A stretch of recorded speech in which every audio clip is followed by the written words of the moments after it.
Friday, and on Friday, I sometimes step back from the issues of the week and try to take stock of things that might seem small by themselves, but often reflect something that is broader or bigger.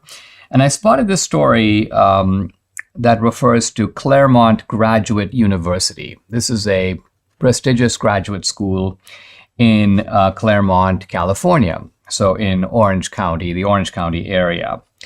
And Claremont Graduate University had a distinguished program in political philosophy. So political philosophy is the marriage between politics and philosophy. It is philosophy, but philosophy of a particular kind. Normally, philosophy asks very broad questions like, what is truth? How do I know something is true? And but a political philosophy takes the part of those questions that pertain to politics. So it looks at things like, how should a society be organized? What is the meaning of justice in a political sense, not just in an individual sense, but in a society? And so political philosophy, and you think of political philosophers like Locke and Hobbes and Rousseau, Machiavelli. These would be some of the modern political philosophers. Philosophers like Plato and Aristotle were both philosophers proper. They wrote about big questions about the meaning of truth and so on. But they also wrote about political philosophy. Aristotle has a book called The Politics, which is probably the founding work of political philosophy, although some people would say it's obviously Plato's Republic, because what is Plato's Republic? It is essentially a philosophical account of what a good community, a polis, a good society might look like. All right, so back to Claremont Graduate University. They're shutting down their program in political philosophy. Now, I happen to know some of the people who are in this program, including one of my mentors from my younger years, a very bright political philosopher named Charles Kessler. Now, Charles Kessler was a young man in his 30s when I first studied with him at Claremont. This was right after I graduated from Dartmouth. I signed up for a program called the Publius Fellowship in Claremont, California, and studied with Charles. And Charles himself was a student of the great Harvard scholar Harvey Mansfield. And Charles himself went to Harvard. In any event, he's a very eminent teacher. And he, along with a group of other professors, Mark Blitz, James Nichols, they're teaching in the Claremont Graduate University Philosophy Department. And then without warning and with no explanation, the administration decides we're closing down the program. Now, when low and disgraceful people do these kinds of ideologically motivated things, they give stupid reasons. And so, sure enough, when they finally call in Charles Kessler, they say, well, you know, we made the decision to do this because the graduate school was too reliant on professors who were teaching in the undergraduate school. What? You have a graduate school. You've got undergraduate professors who are being paid by the undergraduate school. So they're not even a cost on the graduate school. But the graduate school is acting like it's somehow beneath them to have professors from the undergraduate school. Now, this would make sense if there was some difference in credentials or degrees. But no, the professors in the undergraduate school are fully credentialed.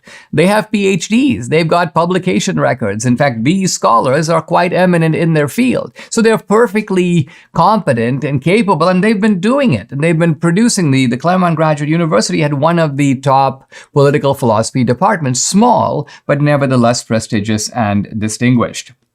And so there's no financial explanation for why this should be done.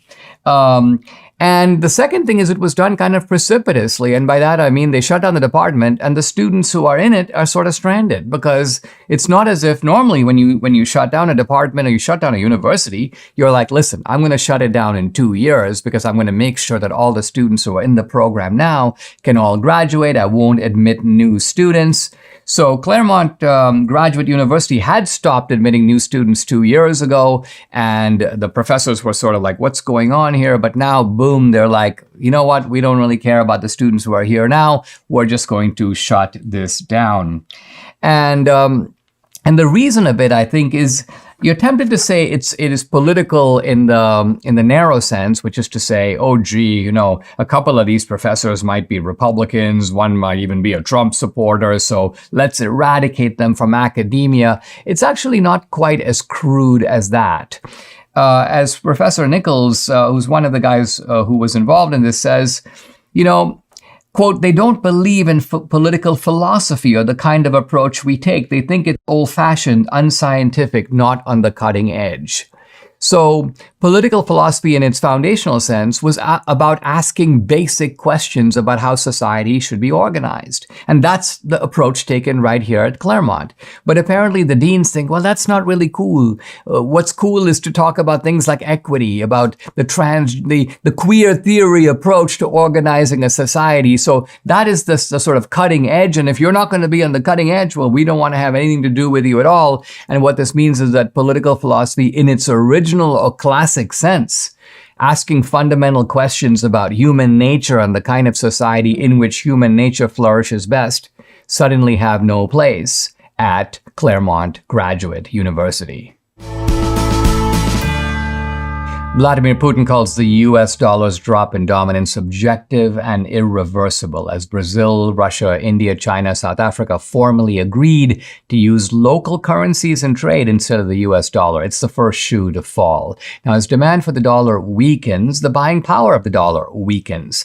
This is why Birch Gold Group is busier than ever. Investors and savers like me are looking to harness the power of physical gold held in a tax-sheltered IRA. Debbie and I buy gold from Birch Gold. We trust them to help us diversify and protect our savings. Text Dinesh to 989898. Get a free information kit on gold. It's just information, no obligation. With thousands of happy customers, an A+ rating with the Better Business Bureau, countless 5-star reviews, you can count on Birch Gold to help you navigate transitioning an existing IRA or 401k into an IRA in gold. As the US dollar continues to receive pressure from foreign countries, digital currency, central banks, arm yourself with information on how to protect your savings. Text Dinesh to 989898. Get your free information kit now.